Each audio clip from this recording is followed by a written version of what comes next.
She told him to leave the canyon before sunset. Most men would have listened. Ethan Calloway did not. The wind rolled slowly through Red Mesa Canyon that afternoon, carrying the dry scent of sage and sun-warmed stone across miles of empty land. Ethan guided his horse down the narrow trail, boots steady in the stirrups, the leather creaking softly beneath him. He had ridden close to 40 miles that day, following the only pass that could reach the settlement on the far side of the mountains before the medicine in his saddlebag spoiled in the heat. The trail dipped between towering red cliffs that climbed nearly 200 feet into the sky, their shadows stretching long across the canyon floor like silent warnings. Most travelers avoided this place. The map in Ethan's coat pocket called it a shortcut. The old rancher who sold him that map had called it something else entirely. A place where the land remembers things, the man had muttered before spitting tobacco into the dust. Ethan hadn't believed him then. He believed even less in ghost stories now. His horse slowed suddenly, ears tilting forward. Ethan followed the animal's gaze. A figure stood in the middle of the trail about 20 yards ahead. She hadn't been there a moment ago. The girl stood still as the canyon walls themselves, wrapped in a simple buckskin dress that moved slightly in the desert wind. Her long dark hair lifted and fell against her shoulders, catching the last gold of the afternoon sun. She looked young, maybe 20, though something in her calm posture made her seem older than the canyon itself. Her eyes were steady, watching Ethan approach without the smallest sign of fear. Ethan drew the reins and stopped his horse a few yards away. Neither of them spoke at first. The wind moved through the canyon again, whispering over the rocks and dry brush scattered along the trail. Then she spoke, her voice low and clear. "You shouldn't be here." Ethan studied her for a moment, noticing the small turquoise pendant resting against her collarbone, the kind worn by Apache families for generations. He had seen pieces like that before while trading cattle farther south.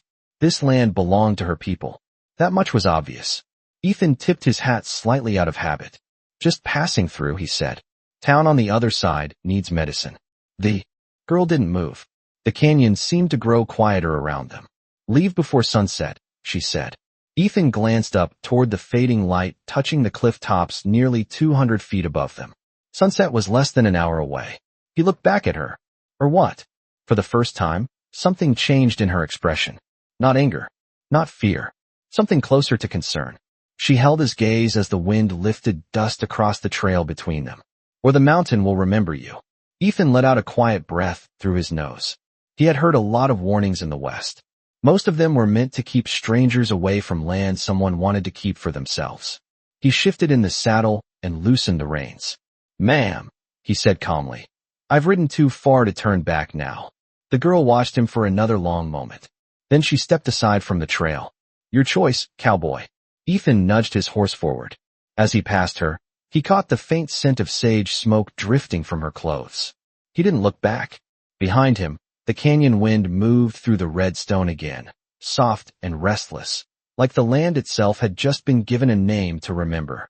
The trail curved deeper into Red Mesa Canyon as Ethan Calloway rode on, the sound of his horse's hooves dull against the hard-packed earth. Behind him the girl did not follow, yet the feeling of her quiet warning seemed to travel with him through the narrowing pass. The canyon walls leaned closer together now, rising nearly 200 feet on either side, their red stone glowing softly beneath the fading afternoon sun. The air inside the canyon felt different from the open plains he had crossed earlier that day. Cooler, stiller, as if the wind itself had chosen not to linger here. Ethan adjusted the strap on his saddlebag where the glass bottles of medicine rested carefully wrapped in cloth. The town on the far side of the mountains was still nearly 20 miles away, and daylight was slipping down the cliffs inch by inch. He knew the practical choice would have been to listen to the girl and turn back toward the longer southern trail. That route would add nearly 2 days to his ride, 2 days that the sick children waiting in that settlement did not have.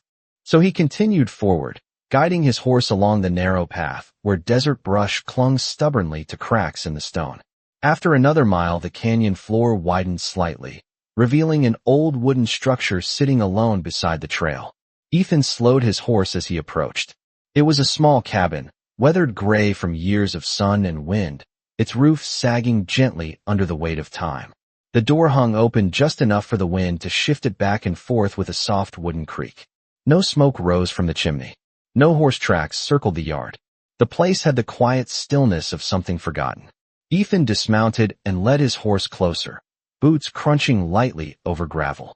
The cabin looked abandoned, yet not the way most frontier buildings did after years of neglect. The windows were intact. The woodpile beside the wall had been stacked carefully, though dust now covered the top logs. Even the hitching post out front stood straight and solid, as if someone had meant to return but never did. Ethan rested his hand briefly on the saddle horn while studying the place. A faint breeze moved through the canyon again, carrying the dry scent of sage and distant rain. Something about the cabin felt unfinished, like a sentence left hanging in the air. He stepped onto the porch and pushed the door open gently. Inside, the room was simple. A small iron stove sat cold near the wall. A wooden table stood beside a single chair.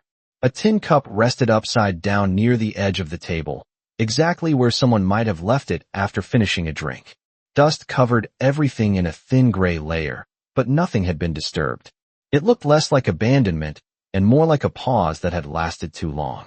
Ethan stepped back outside, glancing down the canyon in the direction he had come. The girl was nowhere to be seen.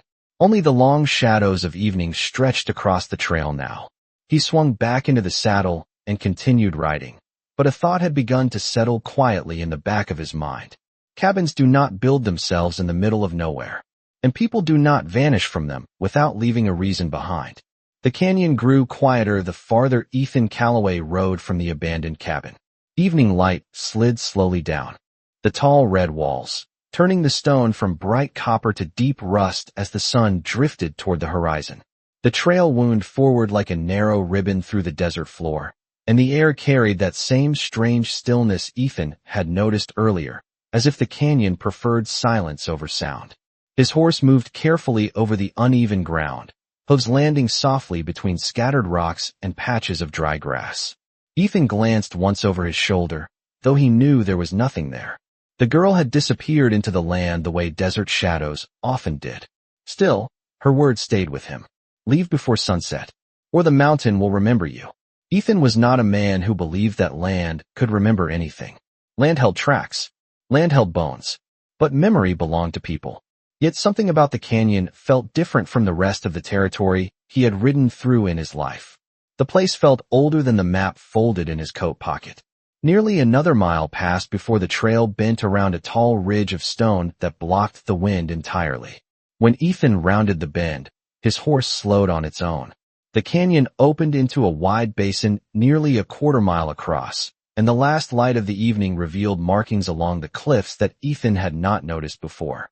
He guided the horse closer to the rock wall on the left side of the basin and leaned slightly in the saddle.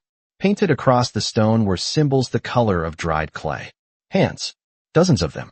Some large, some small. Each one pressed against the rock as if someone had once stood there and left their mark for the canyon to keep. The shapes stretched across nearly 50 feet of stone, layered over one another like generations of quiet signatures. Between the handprints were other figures. A tall warrior shape drawn with careful lines. A circle representing the sun. And below it, the shape of a mountain with a single narrow pass cut through the middle. Ethan studied the paintings while the fading light brushed across them. These were not random markings left by travelers. They had been placed deliberately, carefully, the way a story might be written without words. His horse shifted beneath him, uneasy for reasons Ethan could not explain. He rested a hand along the saddle horn and continued to study the wall. One detail caught his attention then. Near the base of the cliff, just beneath the painted warrior, the dust showed faint impressions that did not belong to time or wind. Footprints. Not many. Just a few, pressed lightly into the sand. And they were fresh enough that the edges had not yet softened under the evening breeze. Ethan followed the direction of the tracks with his eyes. They moved away from the painted wall and disappeared around a narrow rock passage on the far side of the basin.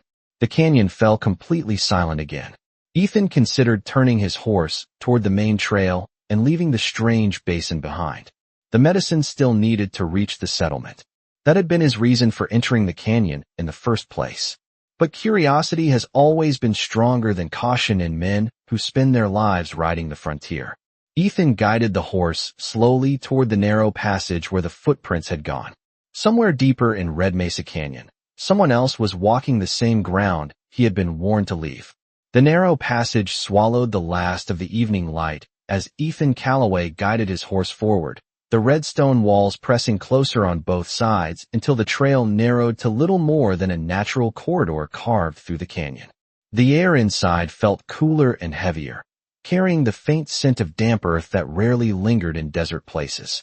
Ethan leaned slightly in the saddle, studying the ground where the fresh footprints had led him. They were still there, clear in the thin dust between scattered stones, heading deeper into the canyon as steadily as if the person who made them knew the path by heart. The passage stretched for nearly 200 yards before opening into another hidden pocket of land that did not appear on any map Ethan had ever seen. The basin beyond was smaller than the first, perhaps 100 yards across, surrounded by smooth stone walls that curved inward like a quiet bowl carved by time. The last line of sunlight rested along the rim of the cliffs far above, leaving the basin below wrapped in long shadows and deep amber light. Ethan slowed his horse to a stop. Something about this place felt deliberate, not wild, not abandoned, arranged. Near the center of the basin stood a single, wooden pole planted firmly in the ground. It was weathered and gray like the cabin he had passed earlier, but unlike the cabin it showed no signs of neglect. Strips of leather had been tied carefully near the top, and from them hung small objects that moved gently in the evening breeze. Feathers, beads, a small piece of polished turquoise that caught the fading light like a quiet signal. Ethan dismounted slowly, boots touching the ground with a soft crunch.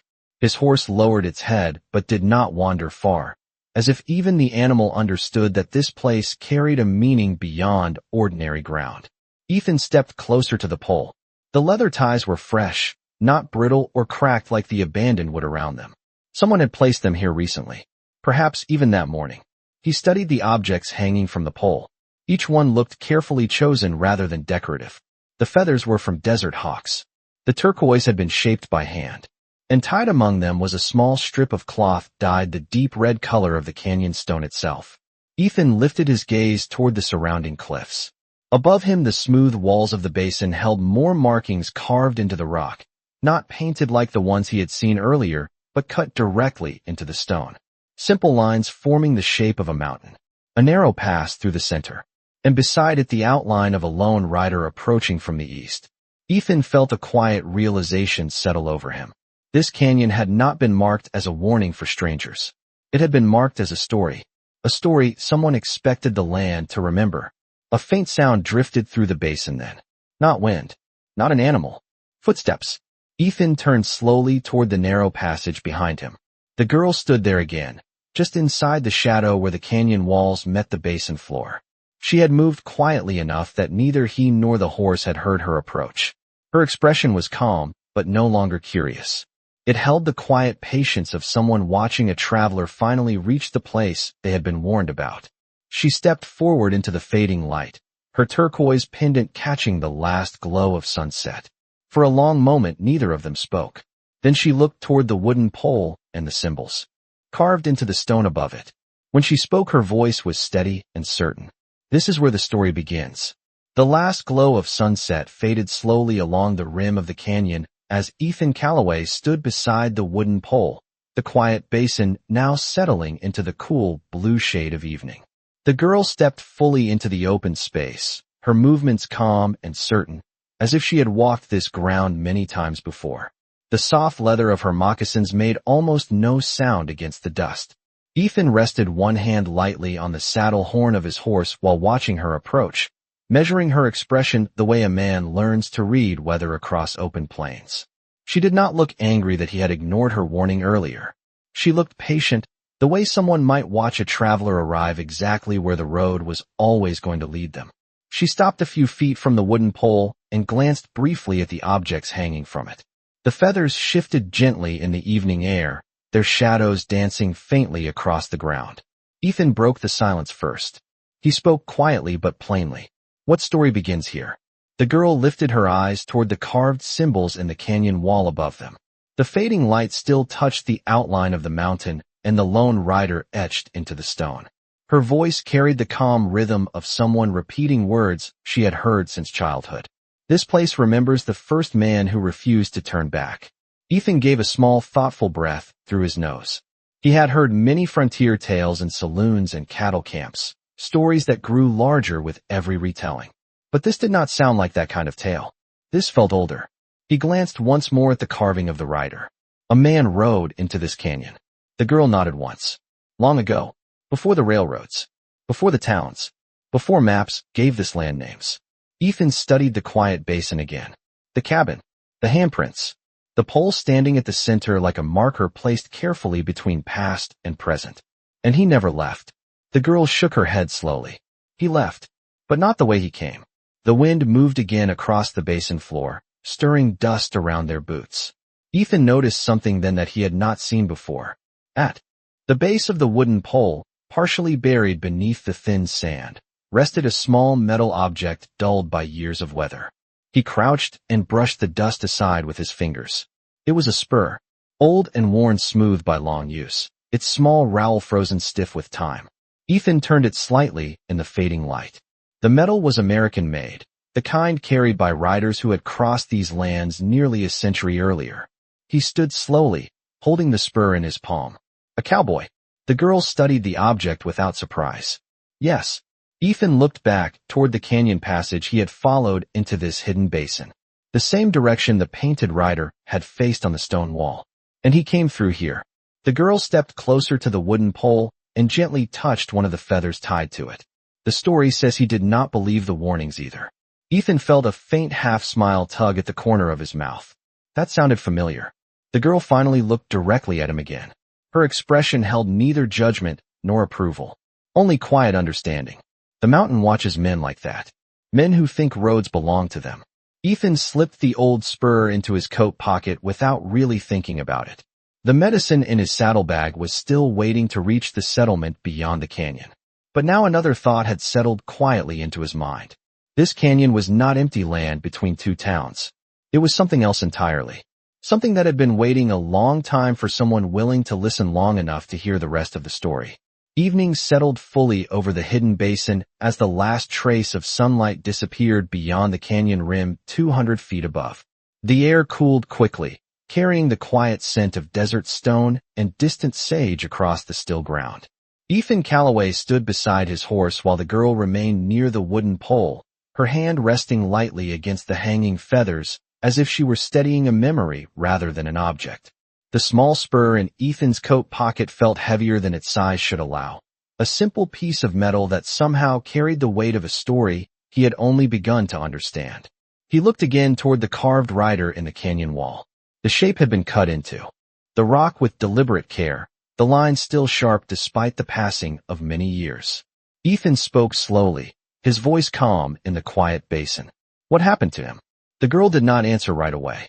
Instead, she turned her gaze upward to the canyon walls where the carvings stretched across the stone like silent witnesses. When she finally spoke, her voice carried the steady rhythm of someone repeating words that had been told many times before. He came from the east, just like you. Ethan shifted his weight slightly and rested one hand along the saddle horn.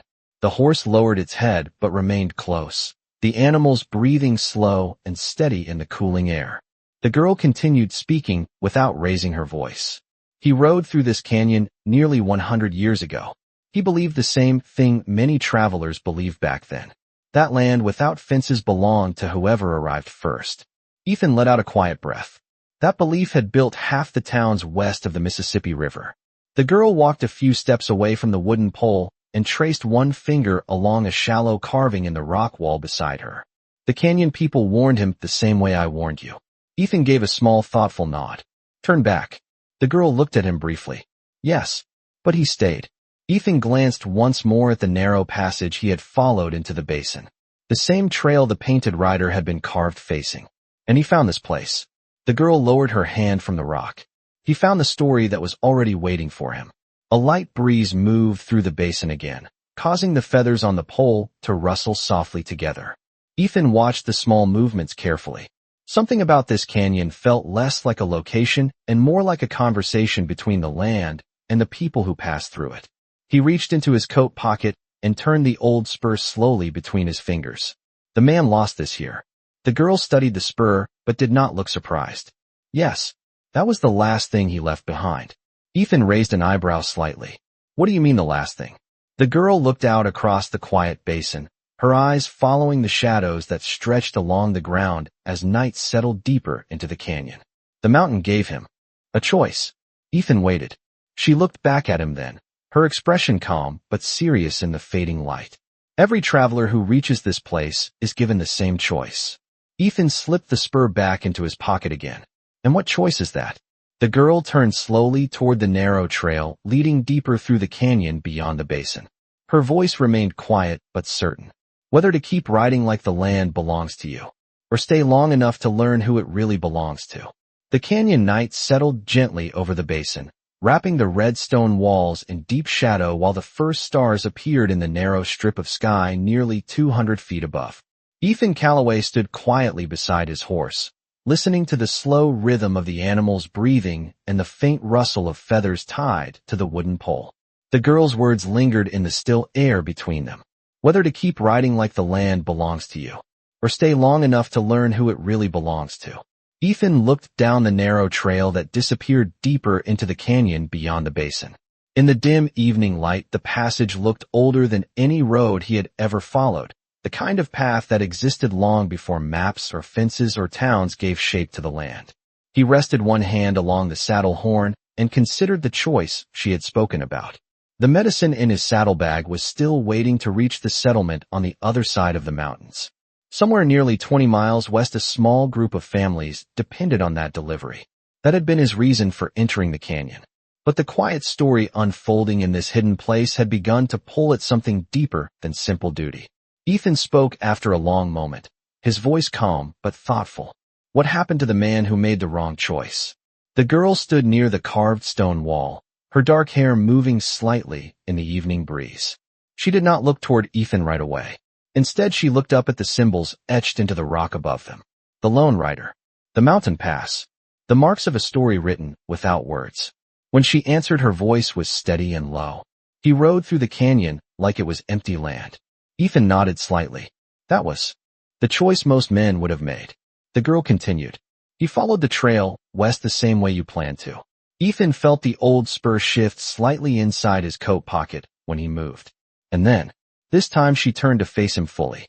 Then he came back. Ethan raised his eyebrows just a little. Why? The girl walked slowly across the basin floor until she stood beside the wooden pole again. She touched the hanging turquoise stone lightly and let it sway in the night air. Because he realized something after he left this place.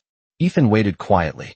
The girl looked out toward the narrow passage Ethan had followed into the basin earlier that evening. Her eyes reflected the faint starlight now filling the canyon sky. The mountain was not trying to stop him. It was trying to teach him. Ethan gave a faint, thoughtful smile. That sounded less like a warning and more like a lesson. The girl nodded once. Exactly. Ethan looked once more at the carvings in the canyon wall. The Lone Rider had been carved facing toward the basin, not away from it. As if the man had returned to stand exactly where Ethan stood now. And when he came back, the girl answered softly. He listened. The basin felt quiet again. The wind moved gently through the canyon walls, carrying the scent of desert stone and night air across the ground. Ethan Calloway had spent most of his life riding across land that seemed endless and empty, believing that every trail existed simply to be followed. But standing in that quiet basin beneath the carved rider and the watching mountain, he began to understand that some trails existed for another reason entirely. Not to take a man somewhere new, but to bring him back to a place he was meant to see differently the second time. The night deepened across Red Mesa Canyon, and the basin rested beneath a sky scattered with quiet stars. Ethan Calloway stood beside his horse while the girl remained near the wooden pole, the feathers and turquoise shifting softly each time a breeze moved through the stone walls. The canyon no longer felt like a place a man simply passed through. It felt like a place that expected patience. Ethan rested both hands along the saddle horn and looked again at the carved rider in the cliff above them. The shape had been cut with steady hands long ago, yet it seemed almost alive in the silver light of the rising moon. He spoke after a moment, his voice calm and thoughtful. So the man came back to listen. The girl nodded once. Yes. Ethan glanced toward the narrow passage leading west, the same trail he had planned to follow when he first entered the canyon earlier that afternoon. 20 miles beyond that trail waited the small settlement where the medicine in his saddlebag was needed. Responsibility had guided his life for years. Deliver the cattle. Finish the ride. Reach the next town before nightfall. Yet standing in the quiet basin beneath the watching mountain, the road ahead no longer felt like the only path that mattered. Ethan looked back at the girl, and when he listened, what did he hear? She studied the canyon walls for a moment before answering. The same thing the land tells every traveler who stops long enough. Ethan waited. The wind moved gently through the basin again, brushing across the feathers tied to the pole and carrying the soft scent of desert sage through the cool night air. The girl spoke slowly, that this canyon was never meant to belong to one man, or one tribe, or one map. Ethan considered that in silence. The West had been built by men who believed land could be claimed the same way a horse could be saddled. But the canyon around them felt older than that idea. The stone walls had stood here long before riders arrived from the east. The girl walked a few steps toward the narrow trail Ethan had followed earlier and looked back at him. The man who came before you understood that eventually. Ethan raised an eyebrow slightly. That took him a while. The girl allowed the smallest hint of a smile. Most men need time to learn something that simple. Ethan reached into his coat pocket and turned the old spur slowly in his hand again. The metal caught a small line of moonlight before he closed his fingers around it. He left this behind when he came back. The girl nodded. It was his way of saying the road did not belong to him anymore. Ethan slipped the spur back into his pocket and looked once more at the canyon walls surrounding the basin. The place no longer felt mysterious. It felt meaningful, like a quiet chapter in a much longer story written across the desert long before he ever rode into it. After a moment, Ethan stepped toward his horse and gathered the reins loosely in his hand. The girl watched him calmly. You are still riding west tonight. Ethan nodded once. People are waiting for that medicine. She looked toward the trail and then back at him. The mountain understands that. Ethan rested his boot in the stirrup but paused before climbing into the saddle. He glanced one last time at the carvings, the pole, and the quiet basin where the story had waited for him to arrive. When he finally spoke, his voice carried a quiet certainty that had not been there earlier in the day. I will come back. The girl nodded slowly, as if she had already known the answer before he said the words. Most riders do not. Ethan swung into the saddle and turned his horse toward the narrow western trail. As he guided the animal forward through the quiet passage, the canyon wind moved softly through Red Mesa once more, carrying the faint sound of feathers brushing together like the mountain itself acknowledging a promise that had just been made. Morning arrived slowly over the western edge of Red Mesa Canyon, the first light of dawn spilling gently across the desert like pale gold poured over stone.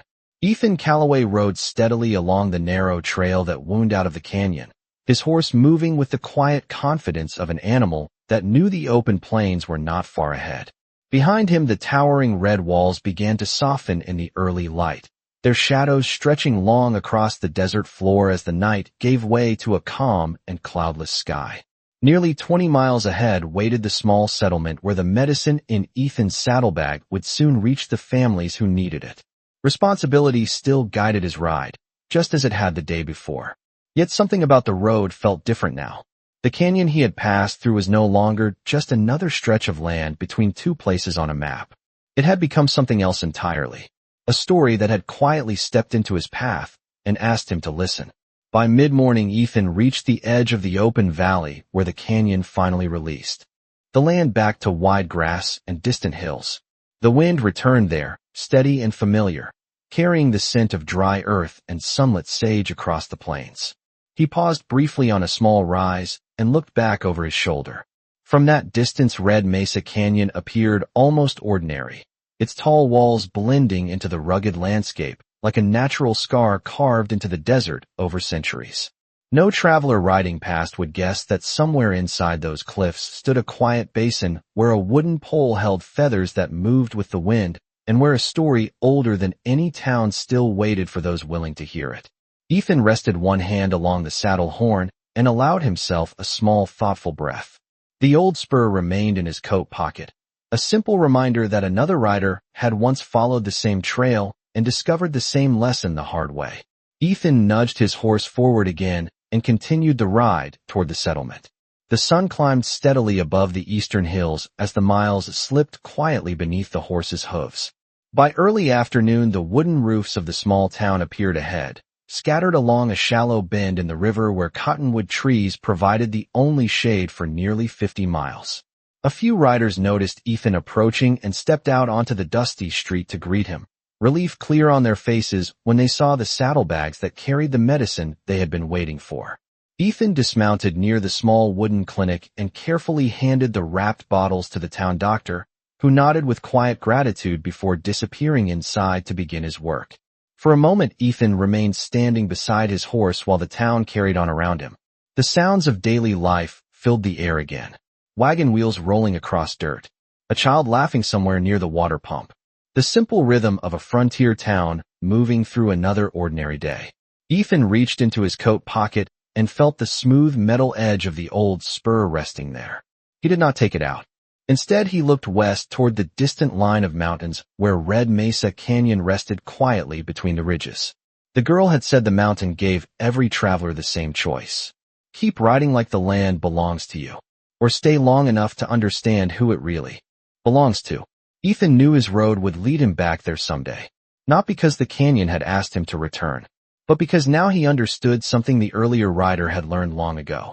Out here in the wide American West, some places are not meant to be owned. They are meant to be remembered.